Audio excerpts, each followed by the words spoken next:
जो mental math कक्षा 10 का अगला भाग कर लेते हैं। मैं हूं हरी सर और आप सभी बच्चे देख रहे हैं आपका अपना YouTube channel maths with Hari sir special Hindi medium के बच्चों के लिए। तो अगला भाग क्या कहता है आइए देखते हैं। देखो मैंने हमेशा की तरह पहले से लिख के रखा हुआ है, ये रहा प्रश्न नंबर 11। तो प्रश्न नंबर 11 कहता है यदि tan थीटा जमा कोट थीटा बराबर 2 है तो tan की घात 2 थीटा जमा कोट की घात 2 थीटा का मान बताओ। ठीक है, आइए करते हैं। तो देखो बच्चों, इस तरीके का अगर कोई भी प्रश्न आपके क्विज में या एग्जाम में आता है, ठीक है, तो आपको कैसे करना है, तो दोनों पक्षों का आप वर्क कर दीजिए। इस तरीके से ये वर्क कर दिया, इधर भी 2 का वर्क कर दीजिए। तो यहाँ पर देखो a जमा b की 2 का फॉर्मूला आपको लगाना है और इधर 2 की 2 को आपको हल कर देना है। तो a जमा b की 2 का फॉर्मूला क्या होगा, a की 2 जमा b की 2 जमा 2ab, a और b, इस तरीके से। ठीक है, या और 2 को 2 बार गुणा किया तो आ गया 4। तो हमें ये मान निकालना है यहाँ पर। ठीक है, तो इसको आप यूं का यूं लिखे, tan की 2 थीटा जमा कोट की घात 2 थीटा और जमा, यहाँ पर देखो इसको हम लिख सकते हैं tan थीटा और कोट को लिखा जा सकता है 1 बटे यानी 1 बटे tan थीटा लिखा जा सकता है इस तरीके से। ठीक है ना, ये तो tan से tan कैंसिल हो गया बराबर 4। तो यहाँ पर ये tan की घात 2 थीटा जमा कोट की घात 2 थीटा और बराबर 4 जमा 2 है, इधर आकर ये घटा 2 बन गया। क्या बन गया, घटा 2 बन गया इस तरीके से। ठीक है, तो ये आपका प्रश्न आपका हल हो गया। तो 4 में से 2 गए 2। एक बार मैं इसको जरा देख लेता हूँ, ठीक है ना, कि यही प्रश्न है क्या, कई निशान अलग ना हो। तो ये रहा आपके सामने प्रश्न नंबर 11। जी हाँ, बिल्कुल यही प्रश्न है, प्रश्न नंबर 11। ठीक है, इसी का मान हमें ज्ञात करना था। तो बच्चों अब करेंगे हम प्रश्न नंबर 12। प्रश्न नंबर 12 देखो क्या कहता है, कोस थीटा घटा कोस 90 माइनस थीटा बराबर 0 के है तो थीटा का मान बताओ। तो किसका मान बताना है, थीटा का मान बताना है। अब बच्चों देखो इधर, तो कोस थीटा, ठीक है, घटा और ये कोस 90 घटा थीटा, ये किसके बराबर होता है बच्चों, साइन के बराबर होता है, साइन थीटा के बराबर होता है। तो इसकी जगह साइन थीटा लिखा जा सकता है बराबर 0। ठीक है, अब कोस थीटा, अब साइन को इधर ले आओ तो बराबर साइन थीटा हो जाएगा। अब बच्चों जब कोस थीटा और साइन थीटा बराबर हो तो इसका मतलब इन दोनों थीटाओं का योग कितना होगा, 90 डिग्री होगा। इन दोनों थीटाओं का मान कितना होगा, 90 डिग्री होगा। ठीक है, यानी ये थीटा जमा ये थीटा बराबर कितना होगा, 90 डिग्री। तो एक थीटा और एक थीटा कितने हो गए, 2 थीटा हो गए बराबर 90 डिग्री। तो थीटा बराबर 90 और 2 इधर किस रूप में है, गुणा में, इधर आकर ये भाग में आ गया। तो 90 को जब भाग दिया तो आ गया 45 डिग्री। तो थीटा का मान कितना आ गया, 45 डिग्री आ गया। ठीक है, थीटा का मान कितना आ गया, 45 डिग्री। अब आप इसको चेक भी कर सकते हैं। देखो कोस थीटा की जगह आप लिखो 45 डिग्री बराबर, यहाँ पर लिखा साइन ये वाला, तो साइन थीटा की जगह लिखो 45 डिग्री।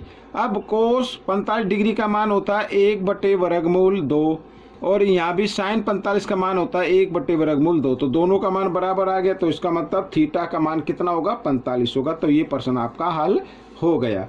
प्रश्न नंबर 13 क्या कहता है, देखो प्रश्न नंबर 13 लिखा है tan की tan 5 degree, tan 25 degree, tan 45 degree, tan 65 degree, tan 85 degree यानी 85 डिग्री का मान बताओ। अब इनके बीच में कोई निशान नहीं तो गुणा है। ठीक है ना, तो आपको क्या करना है, आपको ये और ये लेना है। tan 5 डिग्री और 85 डिग्री कितना हो जाएगा, 90 डिग्री हो जाएगा। 25 डिग्री और 65 डिग्री कितना हो जाएगा, 90 डिग्री हो जाएगा। बचा tan 45, तो tan 45 का मान कितना होगा, 1 डिग्री 1 होता है। ठीक है, तो इसका मान कितना होगा, 1 होता है। अब यहाँ पर हम करें इसको, देखो इधर ये tan 5 डिग्री अब यहाँ पर लिखा है tan 85 डिग्री, तो tan 85 को लिख सकते हैं कोट 5 डिग्री लिख सकते हैं। ठीक है, tan 85 किसके बराबर होगा? कोट 5 के होगा। मैं इधर बता देता हूँ, tan 85 डिग्री बराबर होगा कोट 5 डिग्री के, क्योंकि दोनों का मान कितना आ रहा है? 90 डिग्री आ रहा है। अगर किन्हीं दो थीटाओं का मान 90 डिग्री आता तो दोनों क्या होते हैं? बराबर होते हैं। तो tan यहाँ पर 85 को हमने इधर लेके आएंगे, तो tan 85 को क्या लिख सकते हैं? कोट 5 डिग्री लिख सकते हैं। ठीक है, ये हो गया। अब ये लिखो tan 25 डिग्री लिखो, tan 25 डिग्री। ठीक है, इस तरीके से। तो tan, और यहाँ पर ये tan 65 है, 65 डिग्री है, तो उस tan 65 डिग्री को आप लिख सकते हैं कोट, क्या लिख सकते हैं? कोट 25 डिग्री लिख सकते हैं। ठीक है, और ये जो tan 45 है ना, इसको इधर लिख लो tan 45, इस तरीके से। ठीक है, tan 45 का मान वैसे एक होता है, एक चाहो तो एक भी लिख सकते हो। अब देखो बच्चों, यहाँ पर tan 5 डिग्री, और कोट को लिखा जा सकता है 1/tan लिखा जा सकता है, 1/tan 5 डिग्री। ठीक है, और ये गुणा में है, सभी गुणा में है। तो tan 25 डिग्री और कोट 25 डिग्री को लिखा जा सकता है 1/tan 25 डिग्री लिखा जा सकता है। ठीक है, लिख सकते हैं। और यहाँ पर tan 45 का मान होता है 1, तो tan 25 से tan 25 कट गया, tan 5 से tan 5 कट गया, 1 एकम 1 एकम 1 एकम 1, तो 1 इसका उत्तर आ गया।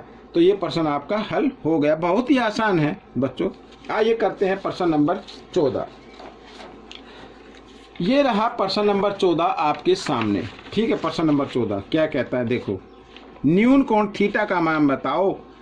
न्यून कोण थीटा का मान हमें बताना है। अब यहाँ पर देखो लिखा हुआ है साइन थीटा जमा 26 डिग्री। ठीक है, और बराबर लिखा कोस थीटा लिखा हुआ है। क्या लिखा हुआ है? Cos theta. तो इसकी जगह हम क्या लिख सकते हैं? साइन 90 घटा थीटा लिख सकते हैं। ठीक है, कोस थीटा किसके बराबर होता है? साइन 90 घटा थीटा के बराबर होता है। देखो, फॉर्मूले तो आपको याद करने पड़ेंगे, तभी आप इसको कर पाएंगे। लिख सकते हैं। अब देखो यहाँ पर तो थीटा जमा 26 है, तो इसको ले लीजिए थीटा जमा 26 डिग्री, और इधर लिखा हुआ है 90 घटा थीटा। ठीक है, तो इस घटा थीटा को इस तरफ ले आए, लेफ्ट हैंड साइड की तरफ, तो घटा इधर आकर ये जमा हो जाएगा, और 90 डिग्री और ये जमा 26 है, बराबर के साथ इधर आएगा तो घटा 26 हो जाएगा। ठीक है, अब एक थीटा और एक थीटा हो गए 2 थीटा बराबर 90 में से 26 घटा दो, तो 10 में से 6 गए 4, यहाँ रह गया 8, 8 में से 2 गए 6। ठीक है, इस तरीके से।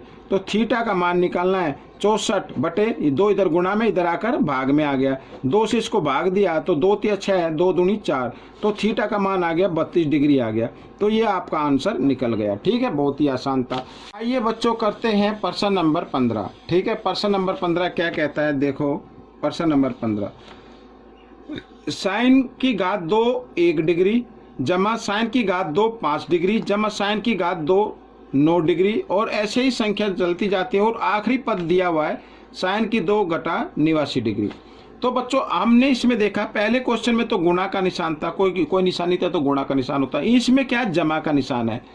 तो अगर ऐसे कोई प्रश्न आता है जिसमें जमा का निशान हो, ठीक है, तो आपको एक ट्रिक से करना है। ट्रिक मैं बताता हूँ। सबसे पहले लिखना है आपको आखिरी पद, आखिरी पद में से घटा देना है पहला पद। ठीक है, पहला पद घटा देना है, और इसको भाग कर देना है पदों के अंतर से, पदों के अंतर से कर देना है, पदों का अंतर। ठीक है, और इसके बाद इसमें फिर 1 जमा करना है। इसके बाद क्या करना है? 1 जमा करना है।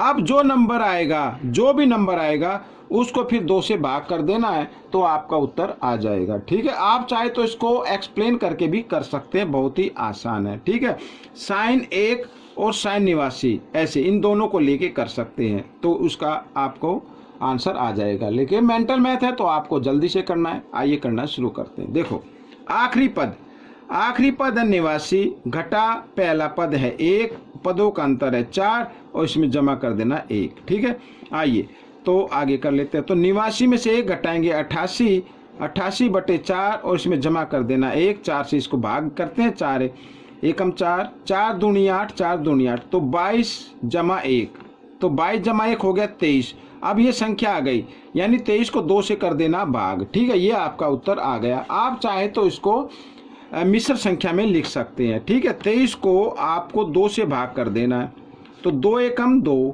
इस तरीके से कट गया, आगे 3 उतारा तो 2 एकम 2 यहाँ पर, तो ये आ गया। ये जो उत्तर बना इसे बनाना पूर्ण संख्या बनानी है, तो 11 सही 1/2 ये आपका उत्तर बन जाएगा।